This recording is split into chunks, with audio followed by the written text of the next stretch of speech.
Welcome back to Crossover Thursday here, Locked On Seahawks, Locked On Cardinals. I'm Corbin Smith, glad to be teaming up with Alex Clancy of Locked On Cardinals. And we've got this massive game coming up, Week 12, first place on the line. I still can't believe I'm saying that because Seattle lost 5 out of 6 at one point, but they're 5-5, and they are only a game behind the Arizona Cardinals. They win this game on Sunday. They are in first place in the NFC West. It's been a crazy division so far. Alex, looking towards this game, the Cardinals have won 4 straight. They're coming off a bye week. They're going to be fresh. They've got as much momentum as any team in the NFL, but you're still coming to Seattle. The Seahawks are coming off a big win. What do you view, as the keys to victory for the Cardinals to keep this thing rolling at Lumen Field? So the first one's kind of a mindset thing. It's not like the Cardinals need to instill dominance if they want to really solidify themselves. It's a perfect test for both teams. One, to flip the script, Seattle to emerge as the NFC West leader through 12 weeks, and for the Cardinals to really be like, listen, this isn't 2021. It's not 7-0, 10-2, and then not winning the division that year after having a 3-game lead with like 4 to play when Cliff Kingsbury was the head coach. It's a new team. It's a new organization. They're the Detroit Lions light. This is something that the Cardinals absolutely must do if they want to continue the momentum. Getting a win at Lumen Field is something that is so much bigger than just one game to maintain the lead in the NFC West. Now, how do they do it is they need to exploit the weaknesses of the Seattle Seahawks. And Corbin, you said it first, running the ball is how all of this starts and finishes. That's one of the ways the Cardinals can dominate. And they've shown that way, running for over 200 yards in one of the wins recently, over 150 yards in the majority of games this season without Kyler Murray.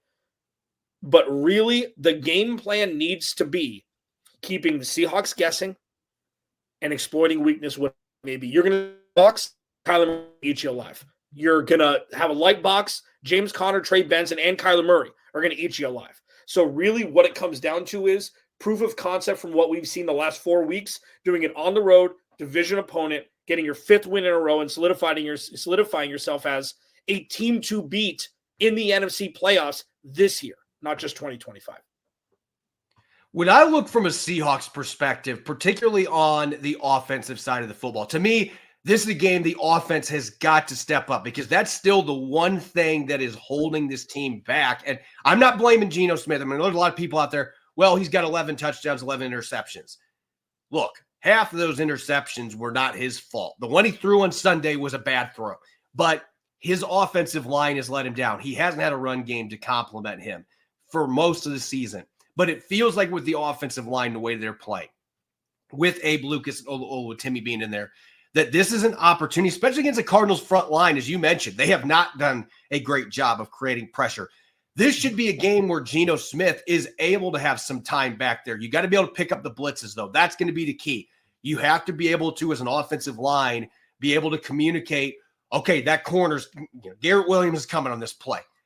And make sure you've got the communication on point. And you got a new center, so that is going to be a question mark. Is he going to be able to handle it? 49ers didn't blitz very much in the last game. Arizona is going to send blitzers. They are going to mix in some exotic sim pressures. They are going to do those things. So the offensive line communication is going to be key because I think if they're able to pick those things up consistently and Geno Smith has time to throw, I have great respect for the safeties that the Cardinals have. The young corners are playing really well. But I'm still taking DK Metcalf, Jackson Smith-Njigba, and Tyler Lockett against those corners. If Geno Smith has time to get the ball downfield, especially at home, I'm taking those matchups all day long. So to me, it's the communication from that offensive line. And I think that also going to help out with your run game. They're going to have to be able to mix in some run to be able to set those opportunities up for Geno Smith. You look at Arizona from a defensive standpoint and how they have to deal with this Seahawks offense. What stands out to you from a keys to victory standpoint? Secondary, it's going to be the same thing. Jackson Smith-Njigba is going to be a problem. I wonder if they're going to put Garrett Williams on him, who can play in the slot. He's been the best corner that the Cardinals have had. I really think that, and I've said this for the entirety of the season, that the Cardinals need to cut the head off the snake. You got to get to the quarterback. Because regardless of how good the secondary has been, I don't trust that as much as I trust, the offense being able to produce. So getting to Geno Smith, maybe making him throw a duck or two, being opportunistic, that's the biggest key for the Cardinals, because while the secondary is played out of their shoes, I don't know if there's an expiration date on that when you go up against an offense that is as potent on paper as the Seahawks have. So, I mean, that's for me. I mean, Garrett Williams has shown he's a top 5, analytic cover corner in the league this year. I just don't know if they're able to withstand the strength headed monster receiver. I don't know if Noah Fant's going to play, but he's a terror in the middle of the field. And then you have the 2 running backs. It's going to be a tough day, but getting to Geno Smith is key number 1. From a Seahawks defensive perspective, anytime you play the Cardinals, to me, it revolves around the quarterback. And one thing that Pete Carroll did really well, he always seemed to have good game plans for being able to handle Kyler Murray with his mobility and being able to create some pressure. Is Mike McDonald going to be able to do that? He's been more in his bag the last couple of weeks. I will say he has been doing a better job getting his players in position, maximizing their strengths, but dealing with a mobile quarterback. Is he going to be able to do that? Because I think if you can take away that running element for Kyler Murray and you can find a way to bottle up what you've done the last 2 weeks, and the run defense in general is better. You trust your secondary, even against a really potent Cardinals passing game. You trust those guys because, look, Devin Witherspoon, Reek Woolen, and even Josh Jobe, like that's as good of a 3 cornerback group as you're going to see in the NFL. Make them try to beat your strength. And I think that's going to be the key. It all boils down to the run defense and making sure Kyler Murray doesn't kill you with his legs either. And then say, hey, Kyler Murray, you beat our corners. We're going to put that in your corner here. You got to beat Devin Witherspoon, Reek Woolen, Josh Jobe. Our safeties are good too. You have to beat our secondary in this game, and our pass rushers get the opportunity to get after you. That is going to be the key to me. The Seahawks are ironically a 1.5-point favorite in this game at home, even though it feels like it's been 7 years since they've won at Lumen Field.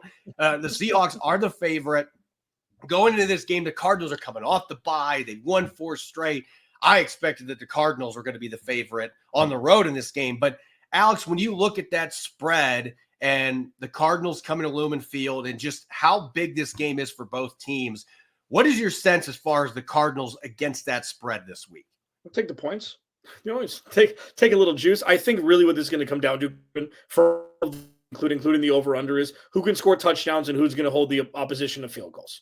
The Cardinals have done a fantastic job holding opposition to field goals. They held Justin Herbert's offense to 6 field goals or 5 field goals. And they had 400 total yards on Monday Night Football in week 7, I think. Week 7. They've been a great bend, don't break team who's, not giving up a whole bunch of touchdowns inside the red zone. I think that's what it's going to come down to. And the Cardinals need to get 6 instead of settle for 3. They've been one of the best teams goal to go scoring touchdowns. And I think if that trend continues, the Cardinals will get a dub. But it really is going to come down to who can execute inside the red zone, inside goal to go. Touchdowns or field goals will tell the story. And I don't want to sound like a broken record, but it's the same thing for the Seahawks, who have the last couple of weeks they've been terrible in the red zone. Now, they took a big step forward in this game against San Francisco. They were much more effective when they did get in the red zone. They were able to finish drives. Can you do that against the Arizona Cardinals? They have been so good this year at turning 6 into 3 or 0 even. You have to finish drives. So it's kind of one of those something's got to give type matchups, which usually means you have a pretty tight game on your hands. And I'm expecting that this is going to be a close one. Don't know if the Seahawks can cover that 1.5 or not, but we will find out.